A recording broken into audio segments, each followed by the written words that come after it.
Sam Darnold had mono last year. He's not concerned about getting COVID-19 this year. He said on Monday, I trust the authorities to do their due diligence and make sure we're safe coming back. As long as we're allowed to be in the facility and be practicing and be playing games, I'm not going to be worried about it. And look, that doesn't mean he's not concerned about getting it. We all should be concerned about getting it because it's got this random quality where it ravages some people and it doesn't ravage others. And yes, health factors and age are a key, but there are young, healthy people who are suffering from it too.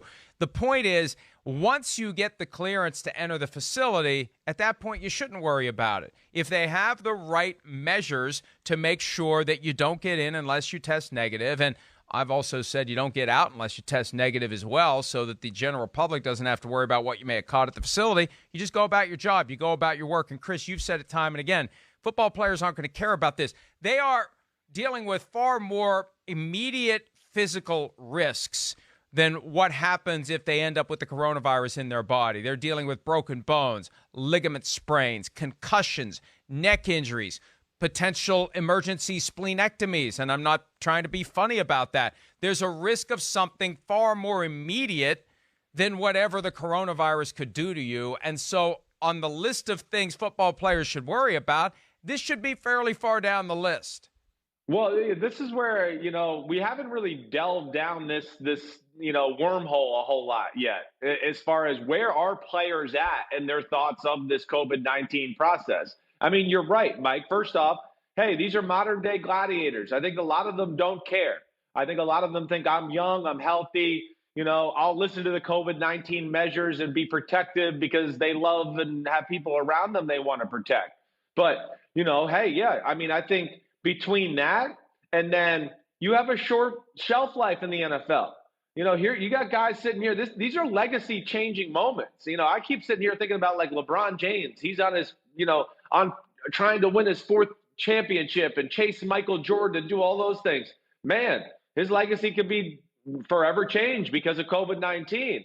And, these players, I think it's the same thing. You think about the average years you have in the NFL and how long you can play. I would like at some point, Mike, don't you think we have to get a gauge for where the players are at? Like I heard some Major League Baseball players talking about this last night. Yeah, we could talk about all these scenarios and everything, but at some point, do they need to take a vote from the players to go, hey, how many of us are comfortable with, certain guidelines or certain things if they're not covered all the way? You're not getting tested every day and on the way out and on the way in. That's why I have a union. Right. Easy answer. Okay. That's why I have a union. The union does it for you, and they've reached an agreement to come back and play baseball with an 82-game season. So that's a no-brainer. And that's why the NFL Players Association, Chris, is going to be so critical to what the NFL ultimately does. And the one thing the NFLPA has, it's the ultimate hammer that rarely gets mentioned anywhere but here. And I'm careful saying that because nobody's talking about it. But literally no one is talking about this. If there's no football season this year, the way the NFL CBA is written, the players are entitled to full pay, which is one of the reasons why the NFL is determined to play this year. But as they negotiate with the Players Association, the terms with which the NFL would exist in 2020, the NFLPA has to agree to any major changes to the work rules, and the NFLPA can just sit back and say, sorry, we don't like that. No, we don't like this. No, we have this concern. No, we have that concern. But that's how the voice of the individual player is going to resonate in this process through his union. The MLBPA has already done it, and they're going to come back reportedly in July, and the NFLPA at some point is going to have a major seat at the table, Chris, to figure out what NFL players should and shouldn't be expected to deal with. Yeah, I mean, I just feel like we need to hear from the masses of players at some point, and again, and I know you're right, the NFLPA is going to take care of all that, and the union reps and all that will be there to talk for the players. But Mike, I guess, the big thing to me, do we know, because I don't know this, and I know you're smarter than me in this area, especially, like, if there's no season, I mean, you don't think the owners are going to be able to wiggle out from not paying the players? That's where Chris, I do that. Chris, they'll try.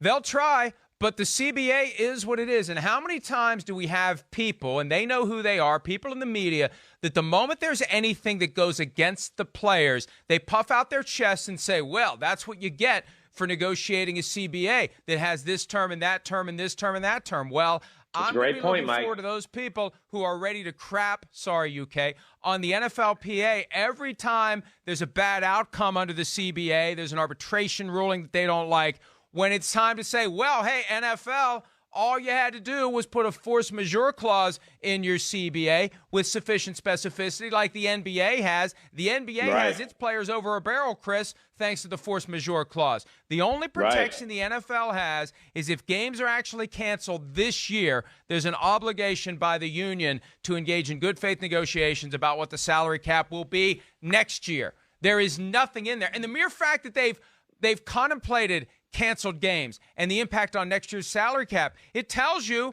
that, hey, they could have put something in about the current year in any given year of the CBA. So they'll try. There's too much money at stake for them not to try to whip up some frivolous argument and take it to somebody and hope that you get a favorable judge who will ignore the plain language of the CBA. That happens all the time in many contexts with contracts and legal principles. You just hope that you get a judge that wants to rule for you and will find a way to do it. That is a reality of the legal system. But when I look at the CBA, when I look at the individual player contracts, I'm not seeing anything in there that protects the NFL against having to pay the players in full if there's no season in 2020.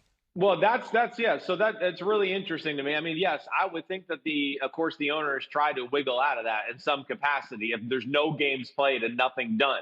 And this is where I wanted to go with this, Mike, because this is the question I wanted to pose to you. You know, do the owners hurt their case even more if there's, let's just say, week 1 and week 2 are played, and then all of a sudden we hear like 4 or 5 guys in the NFL, right? They got COVID-19. And now, okay, we got to take a 3 or 4 week hiatus and not play. Now that's where I would go. If I'm the owners, I would think, ooh, they'd have to be worried that, hey, the season started. Guys have played games. Guys are going to go, I want my guaranteed money. I don't care. You guys canceled this season. I didn't. I'm here, whatever, blah, blah, blah. I just was wondering if that made them more liable that way, but you kind of answered my question where it sounds like they're going to be liable regardless. Okay. Let me tell you this, and I'll be as quick as I can because we have to take a break soon. When it first came up about the NBA possibly not paying players based upon the language of their CBA, and I looked up the CBA and I found the provision, the force majeure clause, fancy term for saying basically stuff happens. And sometimes stuff happens that isn't our responsibility. Crap happens. And we don't have to, exactly, and we don't have to pay you. So I went straight to the NFL's CBA to look for some, and I searched it 20 different ways with 20 different terms, and there's nothing in there. And I bounced off a high-level source with one of the teams this idea that, hey, you know what, if there's no season, you're going to have to pay all your guys. And this person told me that the argument will be if there's no games at all, the players don't get paid. If there's only one game, the players do get paid in full. Now, I have no basis. I have no reason. There's nothing that I see in the CBA that would support that. But again, nothing stops them from going out and hiring high-priced lawyers and saying, this is the argument we want you to make. Happens all the time, especially when the people writing the checks are incredibly rich. But, you know, you've touched on this. The way the schedule is constructed, damn the torpedoes for week 1. We are going forward. What if it ultimately ends up being only week 1? Well, maybe they got to pay them in full. But this is why, Chris, I keep coming back to no matter what form it takes, no matter where they go, and there are reports already of teams doing training camp in other states. Look, teams will play games in other states if they have to. They're going to get these 256 games in, even if they do have to go to Area 51, even if they do have to take all the teams to Florida, even if they have to find an island somewhere. They are getting these games in because, number one, they want the TV money, and number two, they have to pay their players one way or the other, and I think deep down they know it. All right, let's take a break. We'll be talking about these issues plenty in the coming weeks as we get to the point where we know, or at least think we know, what the NFL season is going to look like. Hi, I'm Mike Tirico, and thanks for watching. Make sure to hit subscribe for the latest news and highlights from NBC Sports.